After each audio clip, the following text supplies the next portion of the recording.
This is KGW News at Sunrise. Oh my God.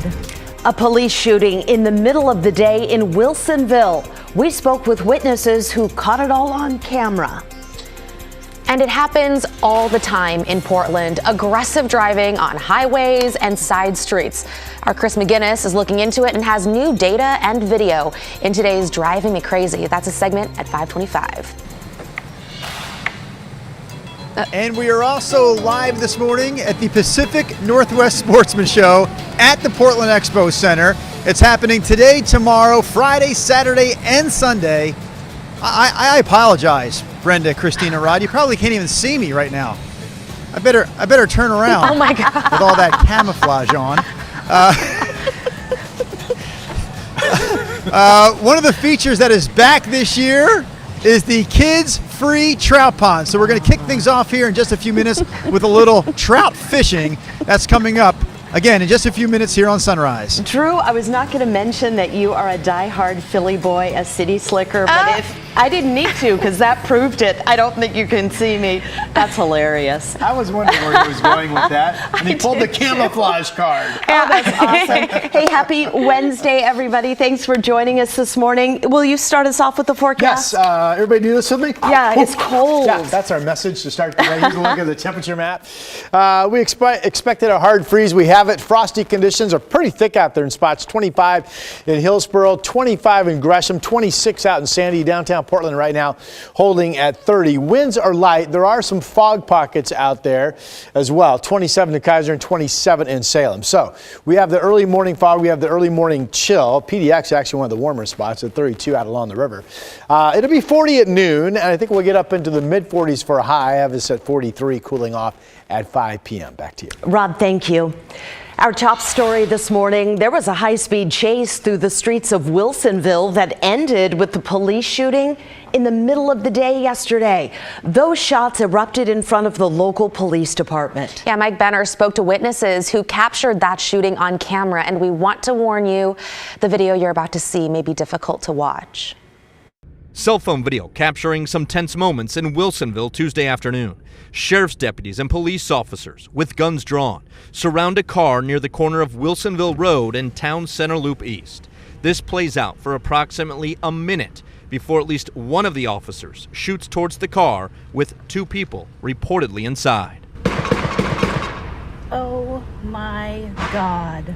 I was shaking. I called my husband. I was scared. This is the woman who said, "Oh my God," in that video. She wanted to remain anonymous, but also share with us what she saw. I saw the cops with their guns drawn, pointing it at the car, and then I heard shots go off. It's unclear what led up to the shooting, but we can tell you it involved a chase. A guy by the name of Stephen Greenhaw capturing this video of law enforcement chasing a gold-colored sedan down Wilsonville Road.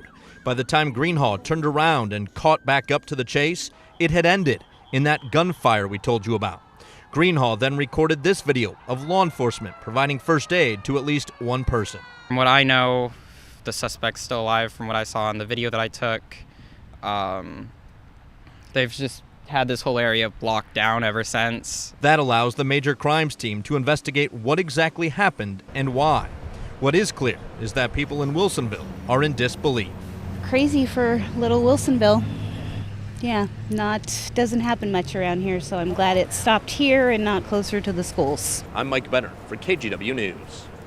The city of Portland and the police union are at an impasse in negotiations over police body cameras. Portland is the last major city without them.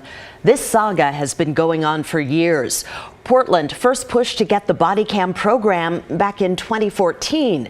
There were setbacks along the way. Then finally last year, the city got the funding in place and signed a contract for a pilot program. But just yesterday, the union and the city said they cannot agree on policies. Both sides tell us they'll present their best offers coming up on Friday. After that, a state arbitrator will take up the case. Salem police want your help this morning as they try to piece together exactly what happened in a shooting that killed one man, sent another to the hospital, and hurt a teenager. This happened Monday night around the corner of Arbin Drive and Vallejo Street Northeast. Police say several men were fighting in the street before the shooting. A stray bullet is what injured the teenage girl who was inside her home. She's expected to recover. We spoke with one neighbor who says he's still trying to process what happened. I talk to those kids all the time. Hey, better watch out because it's not only you. This is not you. This everybody right here. We got little kids and your mom, your dad, or whatever. And look at what's happening. The deputies involved are on administrative leave. Meantime, investigators want anyone with information to contact them through the Salem Police Tips line. Governor Tina Kotek has chosen an interim leader for the Oregon Liquor and Cannabis Commission. Multiple media outlets report an internal investigation found top executives at the OLCC set aside rare bottles of bourbon for themselves. Oregon's Attorney General has opened a criminal investigation. The governor is recommending the OLCC board appoint Craig Prinz as interim director. He's the State Department of Corrections Inspector General right now. The current head of the OLCC, Steve Marks, got caught up in the ethics scandal and announced he's resigning at the end of the day. And take a look at this. Westland's Jackson Shellstad is on the roster for this year's Nike Hoop Summit. Every year, the tournament puts the best of the best in high school basketball in the U.S. up against teams from really around the world. We've talked about Shellstad before. He was a huge part of the Lions' success at the Les Schwab Invitational. That was back in December, which ultimately propelled the team to become #1 in the country. Shellstad has also committed to play college ball at Oregon. The Nike Hoop Summit is on April 8th at Moda Center. And quick fun fact, this will be the first year the summit will host a women's game. Yeah, that'll be awesome. So they're lucky ducks getting that talent, that young talent. Even more fun to watch, right? Did you say lucky ducks? Lucky ducks. What do you have for us? Well, I can't top that. All right, here's a look at our fog map this morning. You know, often this time of the year when you get fairly clear at night and the air is dry and the temps dive, you end up with some fog eventually, and that's where we are this morning. So right now we've got dense fog out along the Columbia River, so pretty murky driving, I would say, if you're crossing the Glen Jackson or the Interstate Bridge right now. We've got half a mile visibility out the Sunset toward the Hillsborough Airport area. So far, this could change, quickly. Salem not really reporting fog. We don't have any fog at the coast. Temperatures are cold. Remember, the big story going into last night was a hard freeze expected, and here we are.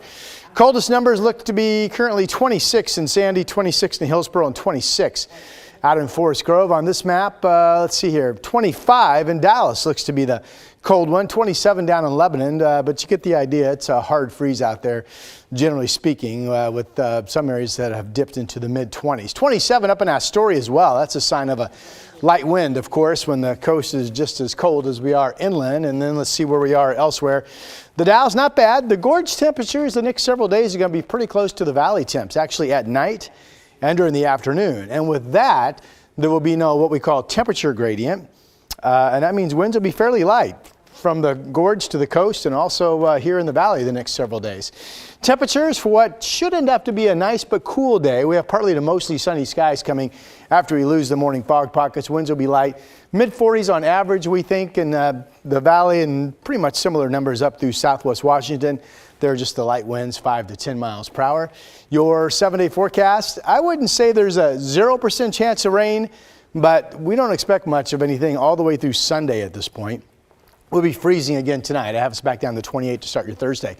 Monday showers. Right now, this Tuesday front looks to be a big one. I mentioned at 4:30. Could be 12 to 20 inches up in the Cascades, over an inch of rain falling in the valley. That's the way it looks right now. That could change.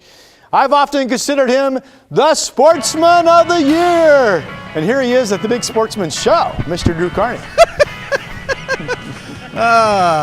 Rodney, we're not the only ones up this morning. Look at that. The trout are already up this morning. Now the question is, are the trout biting? Ashley is baiting me up this morning. Can I drop it in? It's time to go. As you know, Rod, I could have done that myself, of course, but my hands are so full with the microphone and the fishing pole. talking about the free kids trout pond at the Pacific Northwest Sportsman Show. It kicks off today. Our preview is next here on Sunrise. Here, Fishy.